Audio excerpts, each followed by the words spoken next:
Bom dia, turma! Tudo bem? Como foi o final de semana de vocês? Espero que vocês tenham descansado, estejam aí dispostos para mais uma semana de aula e vamos dar início aqui ao nosso conteúdo de gramática, tá bom? Gente, o assunto que a gente vai discutir hoje, tá? É sobre concordância verbal, ok? E aí a gente vai dar uma pequena introdução do que seria aí essa concordância, né? Que a gente pode dizer que uma concordância verbal, ela vai ocorrer quando eu tenho o meu verbo flexionado em número, tá? Singular, plural, ou em pessoa, tá? Primeira, segunda, terceira pessoa, certo? E aí ele sempre vai estar concordando esse verbo com o meu sujeito gramatical, tá certo? E aí eu vou dar exemplos para vocês para ficar bem mais claro, ok? Eu sou feliz, né? Eu sou feliz. Esse verbo ser, né? Ele está concordando com o sujeito. Quem é o sujeito aí dessa ação? Eu, né? Então, eu o quê? Primeira pessoa. De onde? Singular ou plural? Singular, né? Então, o verbo ser, eles têm que estar em concordância com o meu sujeito, tá? Nós somos felizes. Nós. Quem somos nós, né? Primeira pessoa de onde? Do plural, não é isso? E somos, né? O verbo ser. Aí ele já está em concordância com o meu sujeito. Nós, né? Mariana já tomou banho. Mariana, quando eu falo Mariana, eu tô me referindo a quem? A ela, terceira pessoa do singular, né? Então, o sujeito aí gramatical, Mariana. E tomou, né? Um verbo que está em concordância com esse sujeito gramatical que está na terceira pessoa, tá certo? Mariana e Alice já tomaram banho. Então, eu tenho dois sujeitos gramaticais, Mariana e Alice, não é verdade? Então, tomaram aí o verbo, ele tem que estar em concordância com quem? Com Mariana e Alice, que temos dois sujeitos gramaticais. Percebem aí que esse verbo, ele sempre vai estar concordando com os meus sujeitos, que estão na oração, sujeitos gramaticais, certo? E aí a gente vai, né, embora essas regras elas pareçam simples, né, existem diversos casos aí que confundem o falante e que acometem a erros, né, podem levar a erros comuns do nosso dia a dia, ok? E sendo assim, a gente vai analisar cada caso individualmente, tá bom, gente? Aí eu vou colocar para vocês casos específicos de concordância, tá? A concordância verbal com sujeitos simples, tá? E aí a gente vai precisar lembrar que o sujeito, ele é considerado simples quando apresenta apenas um núcleo, tá? É com esse núcleo que o verbo deverá sempre concordar em número e pessoa. Então, sempre tenham isso em mente, tá? Eu sempre vou observar o núcleo do meu sujeito, tá certo? E o meu verbo, ele tem que estar em concordância com esse núcleo do sujeito, tá bom? Exemplo, a criança gosta de jogar videogame. Aí eu tenho, a criança gosta, estou me referindo a quem? Então, temos uma criança, né? A criança gosta, então esse verbo gostar, ele tem que estar em concordância com o núcleo do meu sujeito. Quem é o núcleo do sujeito aí? Criança, não é verdade? As crianças gostam de estudar. Então, aí eu tenho quem? Eu estou me referindo, quem é o núcleo aí? Crianças, crianças. Então, está no plural. Então, obviamente, o meu verbo, Gostar, ele tem que estar em concordância com esse núcleo, que vai ser crianças, plural, então gosta, tá? Eu vi o incêndio. Quem viu? Eu. Eu é o quê? Sujeito simples, porque tem apenas um núcleo, tá? Nós vimos o incêndio. Nós, subentende aí que a gente tem o quê? Mais de uma pessoa. E a gente está falando de quê? Da primeira pessoa, do plural, né? Então, subentende aí que a gente tem mais de um sujeito, ok? Porém, a gente vê aí que o sujeito, ele é simples porque tem um núcleo, mas ele tem que estar sempre concordando com a colocação, tá? Com o número e com pessoa, ok? Concordância verbal com sujeito composto. Quando eu falo composto, então eu tenho mais de quê? Mais de um núcleo, né? Então, o sujeito ele é considerado como composto quando ele apresenta dois ou mais núcleos, tá, gente? Não esqueçam. Então, o verbo aí, ele deverá concordar em número e em pessoa, tá? Com todos os núcleos aparecendo sempre no plural, tá? Então, se eu tenho mais de um núcleo, né? Dois ou mais núcleos aí, então o verbo ele concorda e ele sempre vai estar aparecendo onde? No plural, não é isso? Então eu tenho aí o Paulo e a Helena estão namorando. Então estão aí, ele tem que estar em concordância com quem, gente? Com Paulo e Helena. Então eu tenho dois núcleos. Então óbvio que o verbo ele vai também está aí no plural, né? Ele vai ter que concordar, tá? Ele e ela estão namorando. Dois núcleos também. Então, obviamente que esse verbo ele vai estar também no plural e vai concordar aí com esses sujeitos gramaticais, tá bom? Até aí tudo bem? Então, vamos seguir. Concordância verbal com os verbos impessoais, tá? Quando os verbos aí não apresentam sujeito, sendo chamados de impessoais. Então, quando eu tenho um verbo que ele não identifica o meu sujeito, eu chamo ele de impessoal, tá bom? A concordância verbal aí deverá ser feita sempre com a terceira pessoa do singular. Então, quando o verbo ele é impessoal, a concordância desse verbo, ela vai sempre estar sendo feita na terceira pessoa do singular, tá bom? Vamos lá para os exemplos. Havia mesas e cadeiras suficiente para todos. Então, tem o verbo aonde? Verbo haver. Havia mesas e cadeiras suficiente para todos. Né? Então, a gente subentende aí que o verbo, esses verbos aí, né? Eles não estão identificando um sujeito, tá? Faz 5 anos que eu o conheci. Então, tem o verbo fazer, também não apresenta um sujeito, né? E vale lembrar também que muitas pessoas cometem erros com relação a esse verbo, porque, né, quando faz relação aí ao tempo, tá? Fazer faz relação ao tempo, a gente nunca deve estar colocando ele no plural, tá? Fazem. E sim, fazia, tá? Fazia 5 anos que eu o conheci.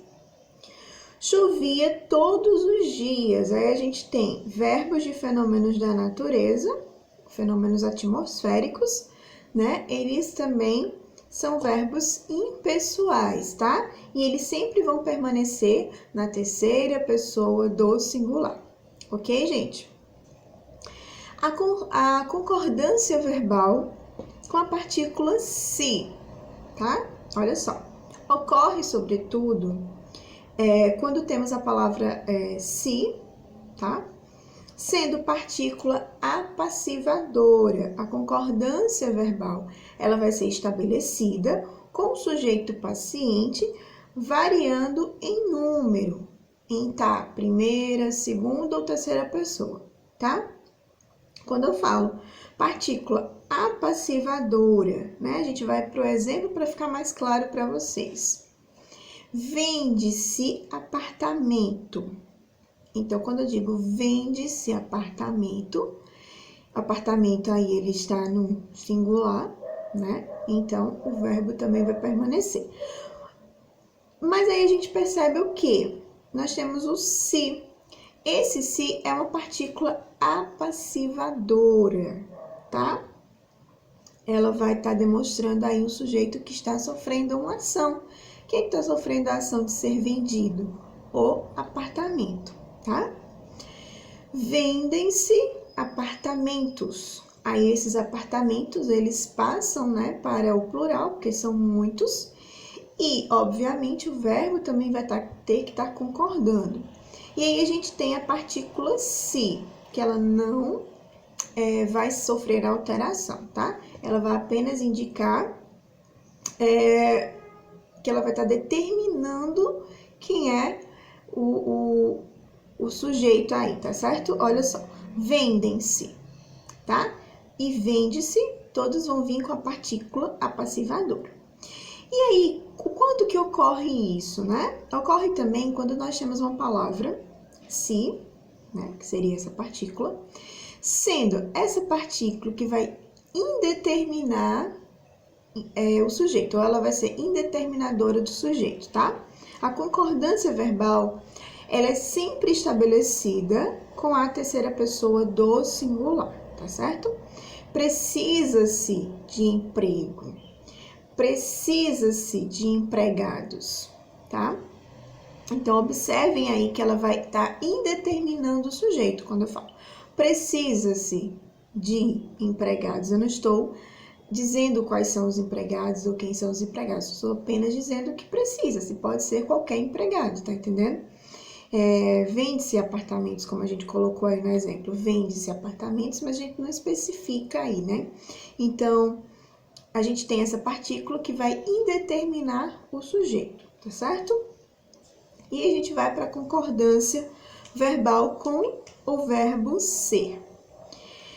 O verbo ser estabelece concordância com o sujeito gramatical conforme a regra base de concordância verbal, tá certo? Contudo, sendo um verbo de ligação, em alguns casos, estabelece concordância com o predicativo do sujeito, tá? Exemplo, quem são os pais desta criança? Quem são? Então, a gente tem o verbo ser aí, não é isso?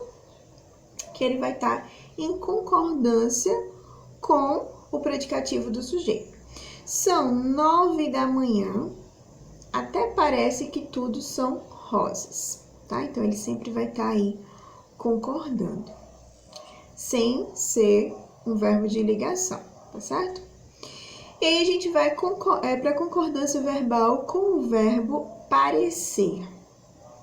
Nas construções em que o verbo parecer aparece conjugado com o verbo infinitivo, pode ocorrer apenas a flexão do verbo parecer ou apenas a flexão do verbo no infinitivo.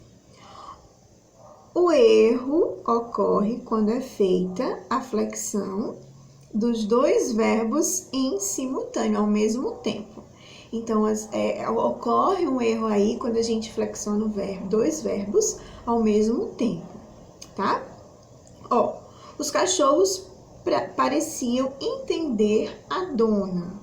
Flexão de quem? Do verbo parecer, tá? Eu não posso flexionar aí o segundo verbo, né? Entender. Não posso colocar entendiam. Né? Então, apenas o verbo parecer aí, vai concordar. Os cachorros pareciam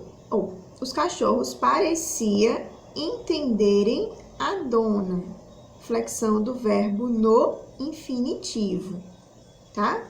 Então, os cachorros pareciam entender a dona, a flexão do verbo, quem aí? Parecer.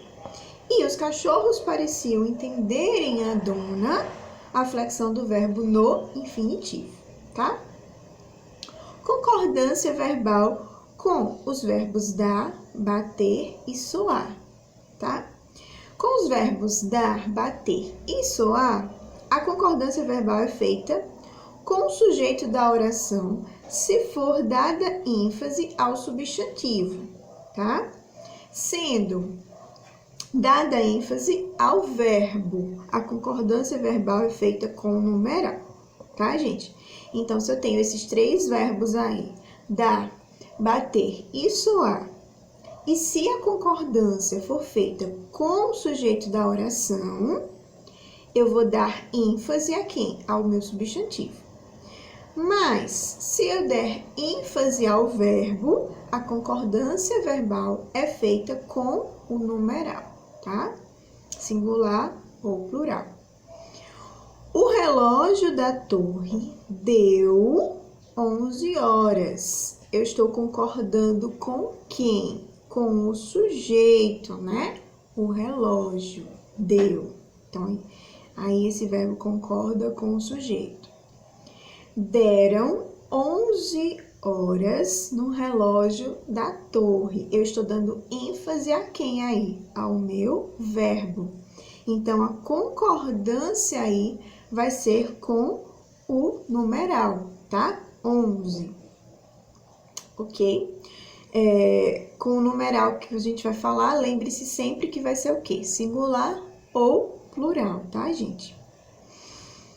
Percebam aí que deram 11 horas, vai estar no plural. E deu 11 horas, vai estar no singular, ok? Concordância verbal com os verbos do infinitivo. E aí a gente tem os verbos do infinitivo, eles podem ser utilizados de forma flexionada, tá? Infinitivo pessoal, ou também de forma não flexionada no infinitivo impessoal, tá? A concordância verbal deverá ser feita com infinitivo pessoal sempre que houver o sujeito definido ou quando se quiser definir o sujeito. Ou eu tenho um sujeito definido ou eu vou definir o sujeito. Aí eu vou estar trabalhando com a concordância verbal no infinitivo pessoal, tá? Também quando o sujeito da segunda oração for diferente do da primeira e para indicar uma ação recíproca, uma ação de troca, tá? Este lanche é para nós comermos. Quando eu falo que esse lanche é para nós comermos, a gente tem uma ação aí de troca, né? Acho importante finalizares o projeto. A mãe não viu os filhos entrarem em casa. Então, observem aí esses verbos, né? Que a gente vai ter um sujeito definido, tá? Ou quando eu vou estar querendo definir o meu sujeito, tá certo? Comermos, finalizares e entrarem, eu vou estar trabalhando aí com os meus sujeitos que já estão definidos ou que vão ser definidos, tá bom? Ou que indicam aí uma ação recíproca, não esqueça. Bom, e aí a concordância verbal, tá? Deverá ser feita com infinitivo pessoal quando não houver sujeito indefinido, tá? Quando o sujeito da segunda oração for igual ao da primeira oração em locuções verbais e com alguns verbos que não formam locução verbal, ver, sentir, mandar, tá? Quando o verbo tiver regência de uma preposição e quando o verbo apresentar um sentido imperativo. Aí a gente vai ter o quê? A gente vai ter o infinitivo impessoal, tá? Exemplo. Apenas um especialista conseguiu ler as escrituras. Fui obrigada a saber essas datas de cor. Ser feliz é o mais importante, tá? Então, observem aí que a gente vai ter o quê? Um sujeito que não pode ser definido, né? Quando a gente tem uma segunda oração e o sujeito for igual ao sujeito da primeira, tá? Então, sempre fiquem atentos essas definições aí que eu tô dando para vocês, utilizem o material de apoio para sempre estar revisando, tá? E para estar lendo eles de uma forma mais específica, tá? Então, a gente vai para o exemplo aí do infinitivo pessoal. Apenas os especialistas conseguiram ler as escrituras. Fui obrigada a saber essas datas de cor. Ser feliz é o mais importante. Então, vocês conseguem perceber aí que o sujeito, ele fica aí, ele não pode ser definido, né? Conseguiram ler. Quem conseguiu ler, né? Fui obrigada a saber essas coisas. Ser feliz é o mais importante, tá? Então, infinitivo aí impessoal, não consigo identificar o sujeito. Concordância verbal com haja vista. Olha só. Com a expressão haja vista, são feitos dois tipos de concordância verbal. Ou a expressão se mantém inalterada, não há uma alteração, tá? Sempre no singular, ou ocorre flexão do verbo haver em número, ficando haja ou hajam vista. Ambas as formas devem ser consideradas corretas. Então, haja ou hajam vista está correto, certo? E aí eu vou estar sempre prestando atenção na expressão, tá? Que vai estar no singular ou concordando com o número. Vamos para o exemplo. É necessária uma mudança de mentalidade, haja vista a injustiça social que ainda ocorre. Então, quando eu coloco haja vista, né, ele vai estar o que aí? A expressão, ela mantém-se inalterada, tá? Porque sempre vai estar havendo aí uma flexão. Então, a segunda oração. É necessário uma mudança de mentalidades, haja vista as injustiças sociais que ainda ocorrem. É necessária uma mudança de mentalidades, hajam vista as injustiças sociais que ainda ocorrem, né? Então, essas duas formas aí, elas estão corretas, tá bom? Então, olha só. Lembrando, sempre revisar o material de apoio, sempre pegar aí o material que vocês têm, o material didático, tá? Pesquisar, ver o conteúdo, reler, fazer anotações, buscar em outras fontes também é importante, tá? E lembrando que eu sempre vou estar aqui para estar dando apoio e suporte para vocês. Então, não entendeu alguma coisa, não ficou claro? Então, você vem até mim que eu vou estar aqui pronta para estar tirando e sanando todas as suas dúvidas, tá? Lembrando que todo exercício de fixação, ele deve estar sendo entregue durante o período das nossas aulas, tá? Então, a gente tem 2 aulas, então até o final da nossa segunda aula de hoje, vocês devem estar mandando o material de fixação, tá certo? As atividades que eu passar para vocês no material de vocês, tá? No livro didático, vocês têm 8 dias para estar entregando. Então, eu vou colocar no grupo, tá? As páginas que eu vou querer de vocês e vocês me entregam na próxima aula, tá bom, gente? Então, para a aula de agora, vocês vão estar respondendo o exercício de fixação, tá certo? E essas questões de análise durante a aula, tá? Vocês enviam aí até o final da nossa segunda aula. E os demais para a próxima semana, tá certo? Então, qualquer dúvida, eu tô aqui para saná-las e vocês têm o meu contato. Então, a aula de hoje é só. Espero vocês na próxima aula, tá bom? Tchau, tchau!